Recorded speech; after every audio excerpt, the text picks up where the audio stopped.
My mom let me struggle for years to earn my dad's love, knowing I wasn't his biological son, and now I don't know if I can forgive her. Posted by you/foreverplane70101. My 17M parents were young when they got married. My mother, 38F, is a stay-at-home mom and works part-time, while my dad, 40M, is a software developer. I am the oldest of 4 siblings. I have been treated like the black sheep of the family for as long as I can remember. Birthdays never meant anything, just a cupcake from my mom and no presents. I wasn't allowed to have friends over. Christmas was never something I looked forward to. At most, I would get some socks while I watched my dad, aunts, uncles, and grandparents give my siblings gifts, new bikes, the latest fashionable clothes, phones, game consoles, games, you name it, they got it. The same went for their birthdays, big parties where their friends and family would show up and shower them with gifts. I was never allowed on family trips or vacations. I was left behind to stay with my grandparents, who were strict about everything I did. Sometimes, they would even call someone else to pick me up when I was supposed to stay with them. My mom got a part-time job when I was 13, and sometimes she would ask if we could just spend the day together while my dad and siblings were out, even if it was just to get ice cream.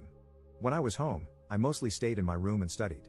It didn't matter how well I did in school or sports, my dad showed no interest. I was able to earn some money by tutoring, and I eventually managed to get a part-time job at a food court and a grocery store, which meant I spent less time at home. Over the years, my mental health got worse and worse because I was trying to maintain good grades, perform well in sports, and work 2 part-time jobs. My mom helped me find a therapist, who has been a great help. Yesterday, I came home from work late, tired, and just wanting to go to bed. I opened the door to hear my mom arguing with my dad and aunt in the living room. I could hear my aunt saying that I should be more grateful toward my dad. Then they saw me standing in the doorway and stopped talking. My mom and dad looked like they had seen a ghost, while my aunt announced, "And in comes the bastard." I was shocked to hear her say that. I knew she didn't like me and mostly ignored me when we were in the same room, but I got angry and just asked her to repeat what she had said. My dad quickly stopped her, but no, I wanted to know what I should be grateful for. So I asked what was going on. No one said anything for a while, so I asked again, grateful for what?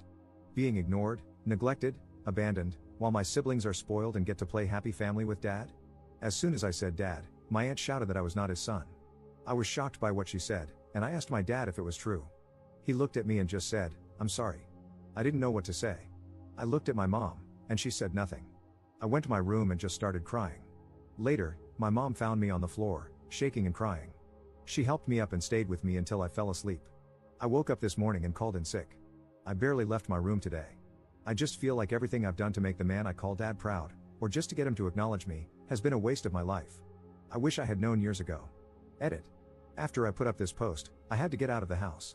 I wanted to be alone for a while, and the thoughts of ending things became too hard to ignore. So, I called my best friend, and he picked me up. We went for a drive, and I told him what had happened yesterday. He just listened while I cried and told him everything. He already knew my father was like this, but not the extended family. I had never seen him so angry before. He had to pull over to calm himself down. I showed him the post, and he was silent for a while. After a few minutes, he told me that no matter what, I was his best friend, and he asked if it would be okay for him to maybe talk to his parents about me staying at his place for some time. I said yes. He dropped me off at home, and we got out of the car and talked for a bit. Before he left, he gave me a hug and said that whenever I felt alone, I should give him a call. When I entered the house, I ignored everyone. First, I would like to thank everyone for your comments. Though I have not responded, I have read through all of them. They have not only been helpful in helping me see things differently, but they have also encouraged me to stay strong until I can move out. You are right, this man is not my dad or father, and I will no longer see him as such. I will try to get some answers about why I am being abused, why no one told me anything all these years, and most importantly, who my real biological father is. Is he alive? Does he know I exist? To clarify one thing, I have no idea who anyone on my mother's side of the family is, and therefore, there is no contact with them. My 18th birthday is at the end of the summer, and I plan to move out that day, or even sooner, if I have the opportunity to do so. Commenter. So sorry to hear that. I can't imagine what you've been through or are going through. You do seem like a good kid, your whole life is ahead of you, and I'm sure good things await. You'll come out of this stronger and wiser. Didn't your mother and her husband say anything to you after you got home? Didn't they try to stop you from going to your friend or at least talk to you about this? Ops response. When I left, I didn't say anything. I just texted my mom that I was out and would be back later. When I got home, my mom tried to say something, but I ignored it and went to my room. She came to check on me later and asked if I'd like to come down for dinner, but I declined and said I wasn't hungry. She stayed for a while and tried to get me to open up. I just asked why she never told me that he wasn't my father. She didn't answer the question and just said how sorry she was that I had to find out this way, And then she left. Update 4 days later. So, a lot has happened in these past few days, and I am conflicted about many things right now.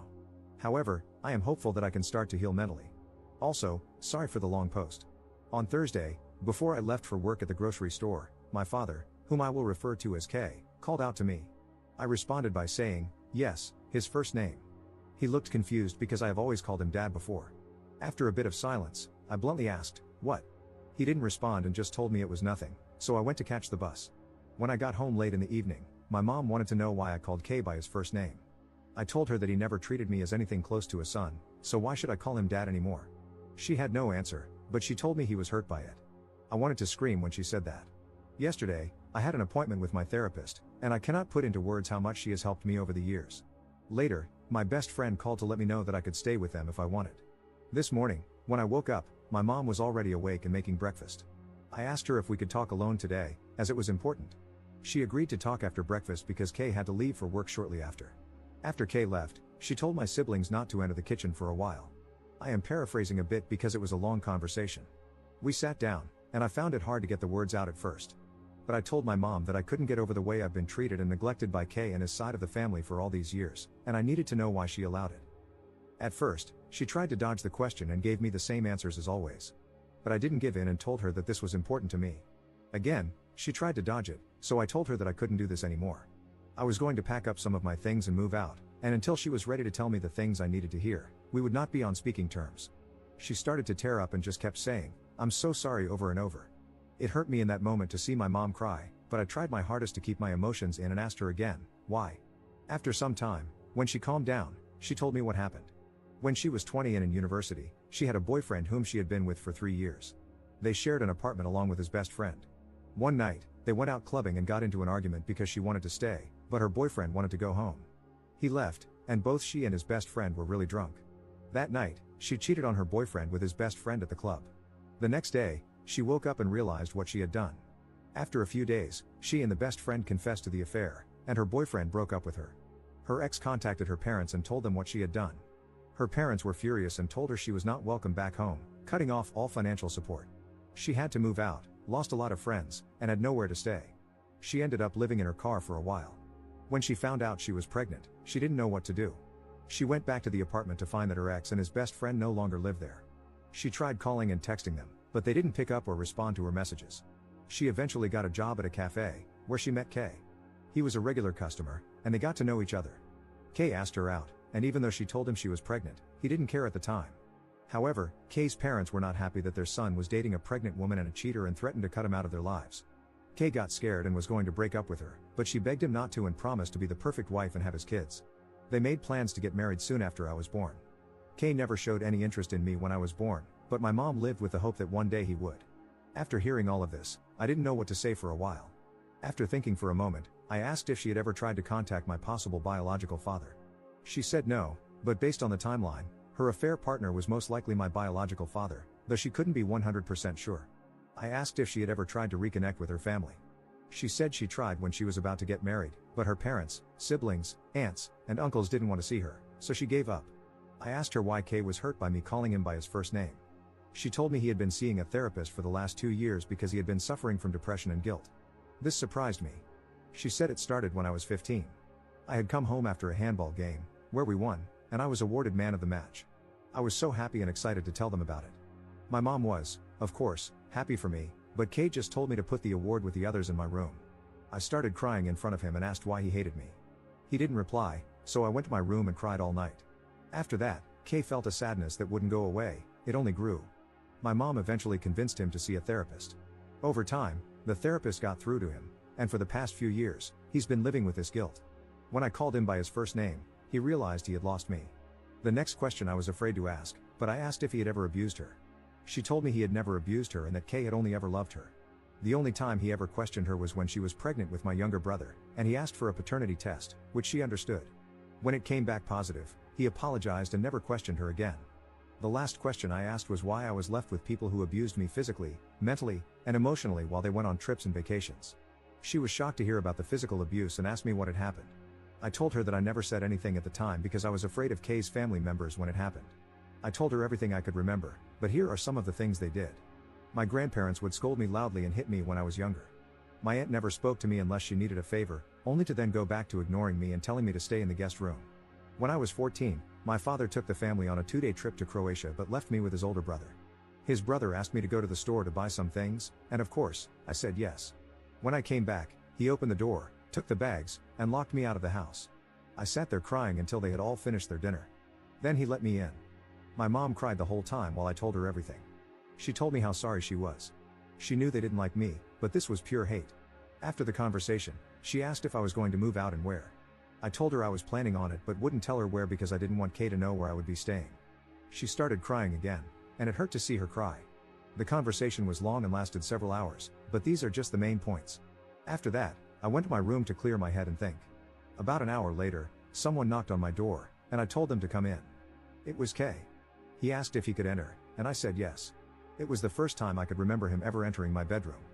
He looked around for a bit, stopping at the shelf where I keep all of my awards and trophies from school and sports. He looked both surprised and sad when he saw the medals from when I did track and field and played football. He stopped when he saw the small man of the match award and picked it up. He held it for a while and started to tear up. Then, he put it back and sat down on the bed.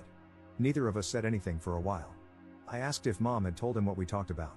He was still tearing up and slightly nodded his head. I asked him if he was aware of how I see him.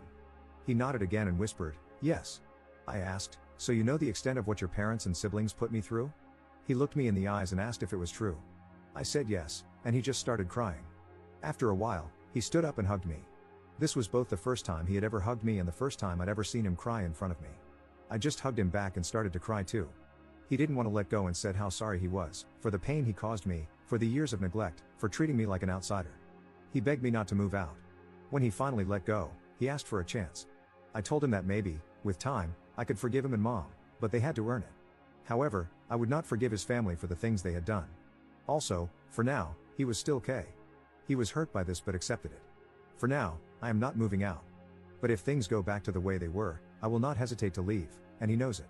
We are going to see a family therapist together. In the future, I will try to reach out to my biological father. However, I'm still unsure about my maternal side of the family. I'm on the fence about them. Thank you for reading. Edit. I called my friend and told him what happened. The door will always be open at his place. We have known each other since we started school, and we both play for the same team. I know his parents well, and they are lovely people. I know many of you want me to move out as soon as possible, but I told them I would like to give them this one chance, and that is what I will do for the moment. Honestly, I am not scared that things will just go back to how they have been. I have been saving all of my money since I started working. To those who have been sending virtual hugs, here's a virtual hug back, and thank you. Thank you for all the comments and support. Commenter. What are they going to do about your stepfather's family's abuse? Are they going to call them out on it? And how do your other siblings treat you, obviously with the exception of your sister, who seems to love you? Ops response. Kay and Mom have spoken to my siblings, letting them know that, from now on, his side of the family will not be allowed to visit anymore for the foreseeable future. They were surprised at first, but Kay explained what happened. My brothers didn't know what to say, but my sister got really angry at Kay and Mom. I had a talk with my siblings about how hurt I was by my strained relationship with my brothers because we used to be a lot closer. It's like they started seeing me as a roommate rather than a brother some time ago. My sister has always wanted to spend time together and gets really upset if she misses my games. I let them know that I didn't care if they saw his family outside the house. However, my brothers told me they would rather try to fix our relationship. Second update 1 week later. Firstly, I would like to thank all of you who have messaged me on the last post and privately. I want you to know that I am safe and staying at my friend's house. They are willing to let me stay with them long term. These messages have not only opened my eyes but also helped me see my mom and Kay for the people they truly are. Neither of them loves me or cares about me. I have had people sharing their stories of childhood abuse and neglect and how they managed to get out. Every time I have tried to talk to my mom and Kay about the abuse, or asked my mom how she could happily leave me behind and do nothing about it, they have tried to avoid the questions, love bomb me, and say that things will change. What really got to me was a message I received this morning asking how my mom never noticed any bruises when they picked me up after trips and vacations. That sealed the deal for me. There is no way someone who is supposedly supposed to care for you wouldn't notice. This morning, I got ready to leave and packed up my things. It wasn't much that I was taking with me. When I was ready, I called my friend and asked him to pick me up when he could and to call me when he was outside. When my friend called me, I moved my things out. I let my mom and Kay know that I would be moving out. They did not take it well and started begging me to stay. I told them that I couldn't stay because it was clear to me that they didn't care about me. Kay got defensive and tried to say that this was my home and I should not leave. I asked him why, after 2 years of therapy, he has remained the same. How come, even though I tried my best, I was still treated like an outsider? He didn't say anything. I asked my mom why she let this go on for years without doing anything to stop it. Again, she didn't say anything. My brothers weren't home, so I went to say goodbye to my sister. It was really hard because she is the only one who has ever treated me with genuine kindness and love.